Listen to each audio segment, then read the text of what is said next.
I think this, in so many ways, illustrates why Trump as a political phenomenon is so singular and unique. Why elites in particular have so much difficulty understanding his appeal. Why they really do believe that anyone who votes for him is a racist or a fascist or stupid. As we covered, the big media narrative of the day is that Joe Biden called Trump supporters, quote, garbage. And in response, Donald Trump has been walking around all day wearing the uniform of a garbage collector. And here he was asked questions from the media. So he's elevated above the media. They have to look up at this truck while he's wearing the uniform of a garbage collector. And this is the exchange that they had.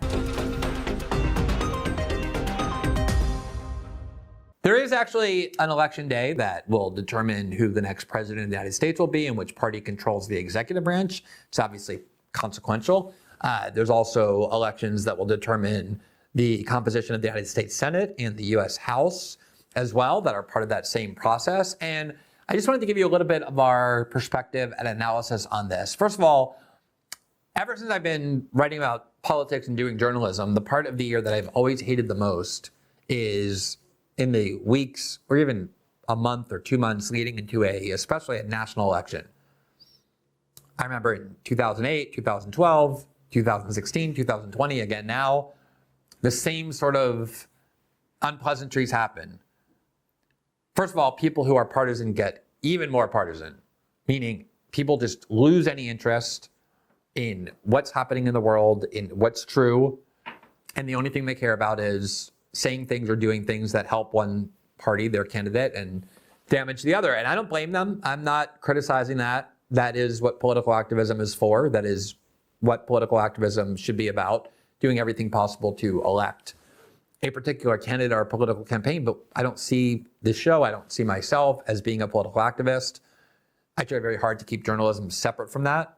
And that is something very important to me. It's a major criticism I have, in fact, of the current corporate media, is that they have become political activists. So that's not really an option to just sit here and cheer every night for a candidate. There are a lot of shows doing very well, attracting a lot of attention and readership and traffic and profit that do that. That's certainly something we can do, but it wouldn't be honest for me if I were to do it. It's something I've never done. Then the other option is you can try and talk about the discourse surrounding the election. The problem is that all the things about the discourse, political discourse in the United States that are dishonest or kind of unhinged or hysterical become infinitely worse every day as the election approaches. Again, for totally understandable reasons. People are stressed about the outcome. They're doing everything possible as the election approaches to try and say or do anything in order to get their candidate elected. That's why we have flying accusations about the Trump campaign now being Hitler, and all this deranged commentary coming from the US media that gets worse and worse as we approach the election. So we've been covering the discourse tends to be difficult unless you can really dig in and dismantle it. And then the other thing that you could do that's, I think, quite easy to do, that a lot of programs do with great success, again, is just sort of analyze the horse race aspects of the campaign to just sort of say, here's the latest poll. Look at this new poll. It shows Trump ahead by 2 in Michigan. Wow, look at this new poll. It shows Kamala ahead by 3 in Wisconsin. And then just every night you kind of promote a new poll. You can cherry pick them based on which ones you think your audience wants to hear. And for so many reasons, I don't think that's a fruitful way to spend time, including the fact that polls have been unbelievably unreliable, especially with the emergence of Donald Trump and his movement. Pollsters just have no clue yet how to understand who Trump voters are, how to reach them, how to analyze them. In 2016, the New York Times had it as something like 92% certain, 94% certain that Hillary Clinton was going to win. Every poll showed Hillary Clinton way, way in front. I didn't know a single person, basically, who thought Trump was going to win, and they were basing that on the assumption that the polls they were looking at were reliable. And of course, Trump won that election and won it by a good margin. The polls were way, way off, at least at a state-by-state level. And then heading into 2020, the same thing happened. The polls showed Joe Biden even further in front of Donald Trump than it showed Hillary Clinton in front of Trump in 2016. And although Biden was certified as the winner of that election, it was extremely close. And the election could easily have swung to Trump with the change of 30 or 40,000 votes in a couple of swing states. So the polls again created this wildly misleading picture. And then it actually happened in 2022 in the opposite direction when Trump wasn't on the ballot.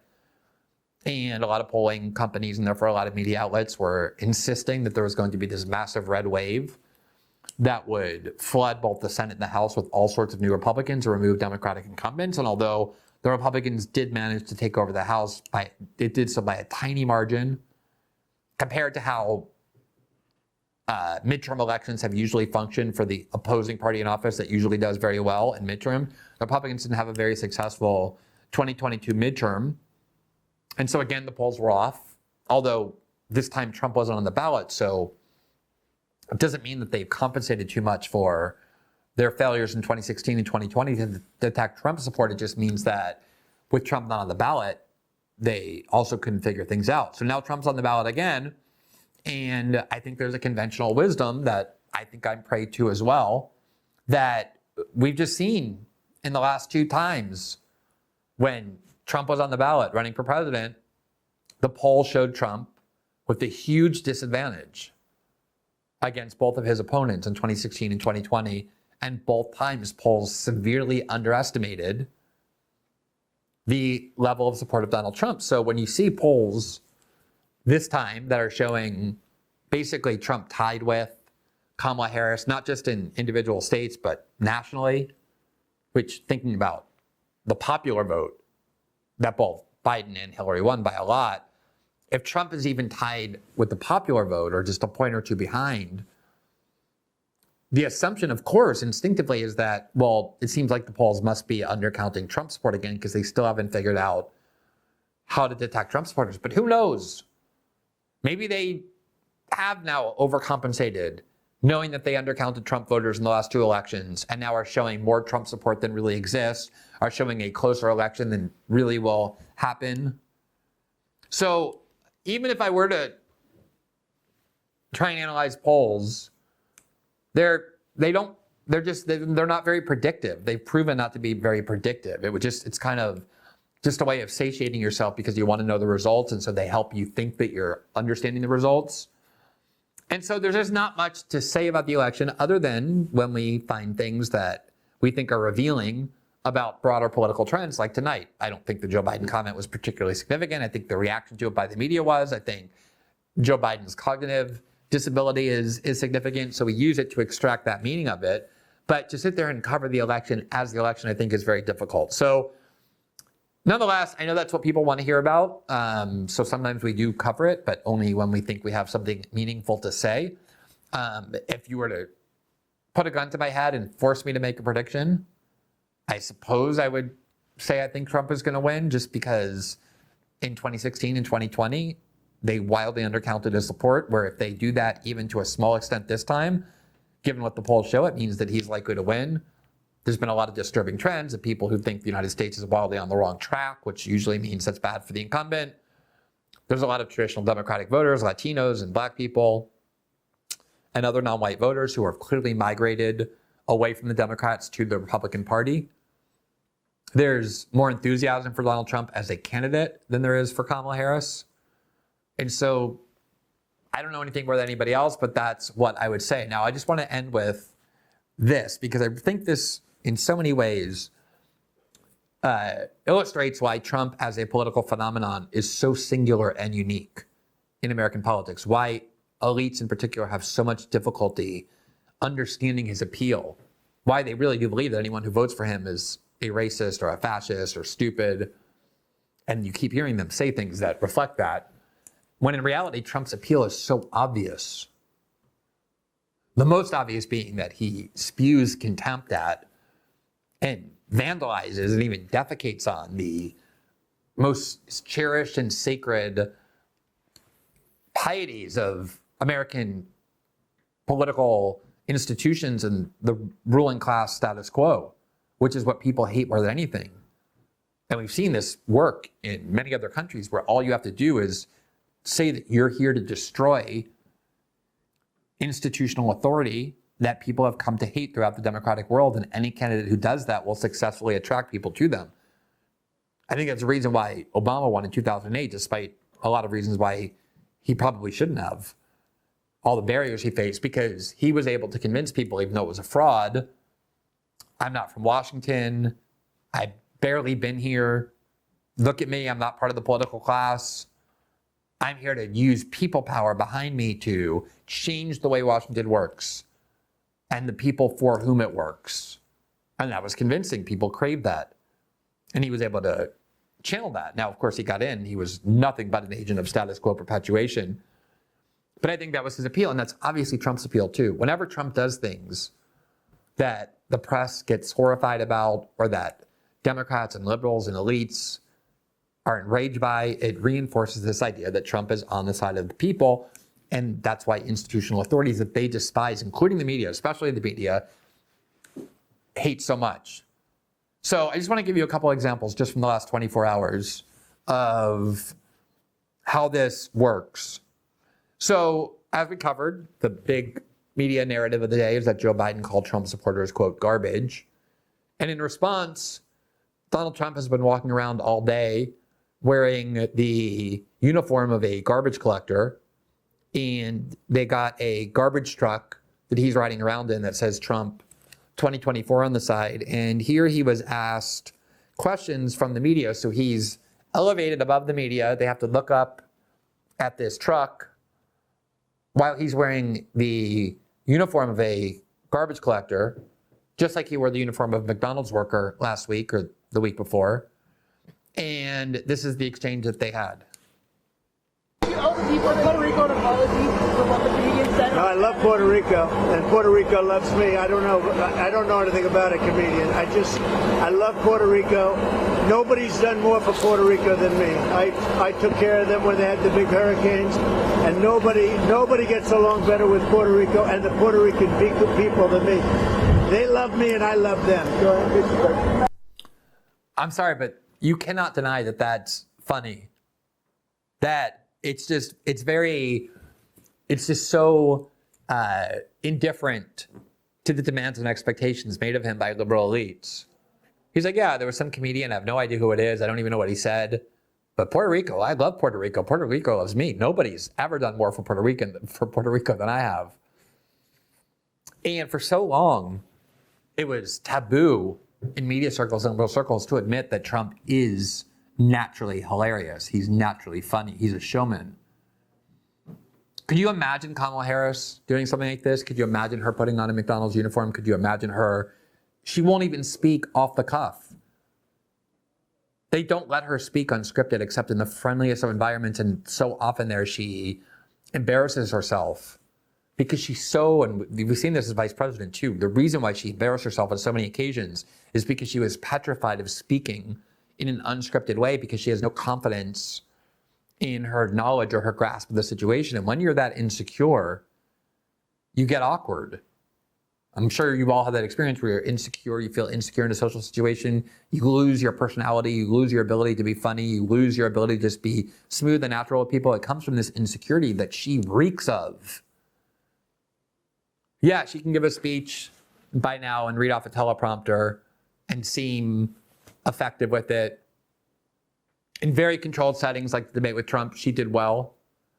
But when she has to just act like a normal human being, to me, she always looks like somebody who just walked out of an Aetna board meeting. Like she looks like she's on the board of directors of an insurance company. Maybe it's general counsel.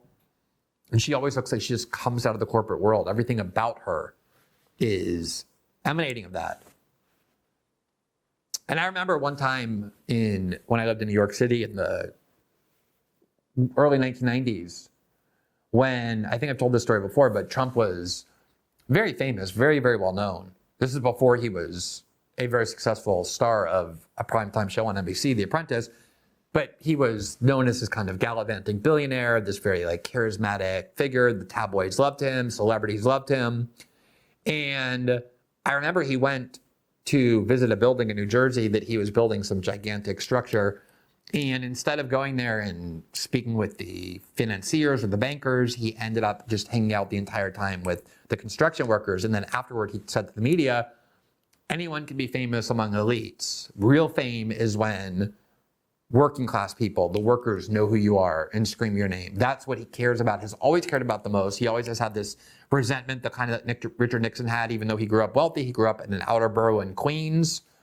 And there's a lot of resentment of Manhattan elites. I think that's why Trump wanted to go and build these gigantic buildings in Manhattan that towered over everybody else and live at the top of Trump Tower, because it was a way of sort of taking this vengeance and this resentment against elites that just comes natural to him.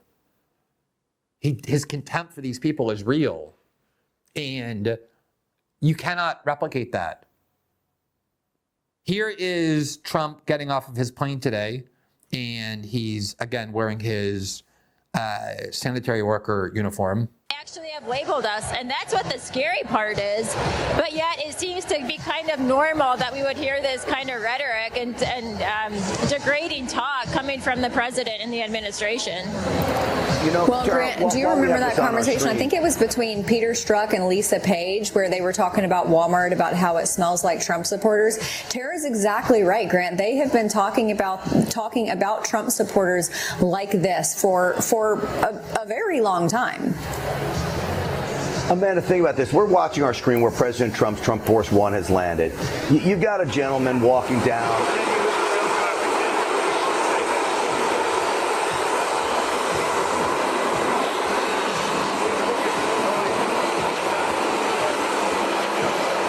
Gets off the plane, walking in a garbage man uniform to remind people what Biden said, and then he walks past the media and then gets into the truck that says Trump 2024, make America great on the side, and then he says to the media, now I'll take your questions, and they all have to kind of come and gather around him, beneath him, and look up to him and ask questions, and he says things like, I love Puerto Rico, Puerto Ricans love Puerto Rico loves me. This is, I think, something that is political power of the kind that you can't really quantify, you can't really understand, that people in the media have just refused to acknowledge. They can't even acknowledge that he has political skill. They can't acknowledge that he appeals to people for reasons other than the fact that they're racist and misogynist and Islamophobic and xenophobic, all the things that Hillary Clinton accused them of being, all the things Obama accused them of being, all the things that liberal media accuse them of being every day. And I also think that's why this obsession with trying to call him Hitler and being a fascist, when the country has seen him for 5 decades, including 4 years in the White House, now to just try and convince them that this person they've known all along and have seen operate all along in so many different contexts is actually a new Hitler. I think it's just the kind of media narrative that pleases themselves. They're captive to their audience. They are constantly validating and feeding one another in their views. And it's made them almost blind to the realities of Trump and to his support. Now, again, I don't have any idea who's going to win. The Democrats have a huge financial advantage. Kamala raised over $1 billion in the last 3 months alone. There is a lot of hostility and fear that has been ginned up against Trump. I think the biggest political gift to the Democrats ever was the overturning of Roe versus Wade in the Dobbs decision that clearly galvanized a huge number of Democratic voters or people who weren't necessarily attached to the Democratic Party to come out and vote solely on that issue. So I genuinely don't know who's going to win.